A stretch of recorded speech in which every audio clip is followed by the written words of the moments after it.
ભાઈ plane crash થયું તો કેવી રીતે થયું એનું રીઝન હજુ બહાર નથી આવ્યું. આજે પણ ન્યાય માટે એ લોકો વલખા મારી રહ્યા છે. તો એના માટે સરકાર શું કરી રહી છે? એટલે કે જેને જીવ ગુમાવ્યો એના માટે અમે આંદોલન કરીશું. પ્લેનની જે સંસ્થા છે એની બેદરકારી કહેવાય. એના પાછળનું શું રીઝન છે, કઈ રીતે પ્લેન ક્રેશ થયું એ રીઝન બી બહાર આવ્યું નથી. જો પબ્લિક પ્લેનમાં જાય તો કઈ રીતે વિશ્વાસ કરી શકે? 12 જૂન પ્લેન ક્રેશને 1 વર્ષ થયું, પણ હજી પણ તે દિવસને લોકો ભૂલી નથી શક્યા. ખાસ જો વાત કરીએ ગુજારા દિવસની, તો જ્યારે પ્લેન ક્રેશ થયું, જે લોકો છે તે હજી પણ ન્યાય ઝંખી રહ્યા છે, જે પરિવારો છે તે ન્યાય ઝંખી રહ્યા છે. આપણી સાથે કેટલાક સ્ટુડન્ટ છે, કેટલાક વિદ્યાર્થીઓ છે, તેઓ શું વિચારી રહ્યા છે અને તેમના શું હજી ઓપિનિયન છે તે આપણે જાણીશું. ખાસ તો વાત કરીએ 12 જૂન 1 વર્ષ થઈ ગયું પ્લેન ક્રેશને. શું કહેશો એ દિવસને યાદ કરતાં કેવી પરિસ્થિતિ થઈ છે? આજે પ્લેન ક્રેશને 1 વર્ષ થઈ ગયું. પહેલાં તો તમામ 200 જે લોકો મૃત્યુ પામ્યા છે એમની આત્માને ભગવાન શાંતિ આપે, પરિવારને દુઃખ સહન કરવાની શક્તિ આપે. આજે પણ ક્યાંક ને ક્યાંક એ પરિવારની આપણે જોઈએ, એમની જોડે મીડિયા બાઇટ સાંભળીએ ત્યારે એમની આંખોમાં આંસુ હોય છે કે અમારો દીકરો, અમારો કોકની દાદી દાદા, આવી રીતે આમાં ગુજરાતના પૂર્વ સીએમ પણ આ મૃત્યુ પામ્યા હતા. એટલે ક્યાંક ને ક્યાંક એ જોજારી ઘટના છે. 1 વર્ષ થઈ ગયું પણ આજે પણ આંખોની સામે છે. આજે પણ ન્યાય માટે એ લોકો વલખા મારી રહ્યા છે કે ભાઈ પ્લેન ક્રેશ થયું તો કેવી રીતે થયું એનું રીઝન હજુ બહાર નથી આવ્યું. શું કામ થયું? એ મેડિકલ કોલેજ જ્યાં પ્લેન ક્રેશ થયું હતું ત્યાં આજે પણ મીડિયાના વિઝ્યુઅલ જોઈએ તો દેખાય છે કે રોટલીનો થપ્પો, એ પાપડ એ એમને એમ પડ્યું છે. એટલે ક્યાંક ને ક્યાંક આજે પણ એ દ્રશ્યો જોઈ અને કાળજું કંપાઈ જાય તેવું થાય છે.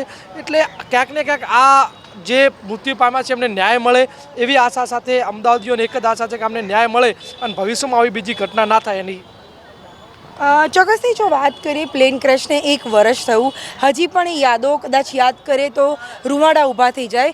વિદ્યાર્થી તરીકે આપ શું કહેશો? કારણ કે ઘણા વિદ્યાર્થીઓ એવા હતા કે જેમણે પોતાનો જીવ ગુમાવ્યો છે. શું કહેશો? કંઈ નહીં, કે જેને જીવ ગુમાવ્યો એના માટે અમે આંદોલન કરીશું અને થશે જ. અચ્છા, પરિવારો જે છે હજી પણ ન્યાય ઝંખી રહ્યા છે. ખાસ જો વાત કરીએ તો જે રીતે એ જે પ્લેન ક્રેશની ઘટનાને હજી પણ યાદ કરીએ તો ખૂબ જ દુઃખ થતું હોય છે. વિદ્યાર્થી તરીકે આપનું શું માનવું છે? મારું માનવું તો એ છે કે આ એક સરકારની બેદરકારી કહેવાય, યા ફિર જે પ્રાઇવેટ પ્લેનની જે સંસ્થા છે એની બેદરકારી કહેવાય. એના પાછળનું શું રીઝન છે, કઈ રીતે પ્લેન ક્રેશ થયું એ રીઝન બી બહાર આવ્યું નથી. તેમજ કેટલા લોકો મરી ગયા છે, એ લોકોને વળતર બી કંઈ મળ્યું નથી. યા ફિર હવે આગળ જો પબ્લિક પ્લેનમાં જાય તો કઈ રીતે વિશ્વાસ કરી શકે? 1 વર્ષ થઈ ગયું છે, તેમ છતાં હજી સુધી કોઈ એક્શન લેવાયું નથી. તો એના માટે સરકાર શું કરી રહી છે? અને વિદ્યાર્થી તરીકે હવે અમને પણ ડર લાગે છે કે પ્લેનમાં જવું કે ના જવું. અચ્છા, પહેલાં એવું હતું કે પ્લેનમાં બેસતા પહેલાં લોકો વિચારતા હતા, ડર લાગતો હતો એ જે દિવસ થયો પછી. હજી પણ શું ડર લાગે છે? મારા ખ્યાલથી જે રેગ્યુલર જતા હોય છે એ લોકોને તો કોઈ ડર નથી, પણ જે ઓકેશનલી જતા હોય છે એમને આજે બી ડર છે. અમારા ફેમિલીને ડર છે, મને ખુદ બી ડર છે કે એક ટાઈમ જવા માટે એક ટાઈમ જઈશું અને ક્યાંક અમારું પરિવાર ક્યાંક પીંખાઈ ના જાય.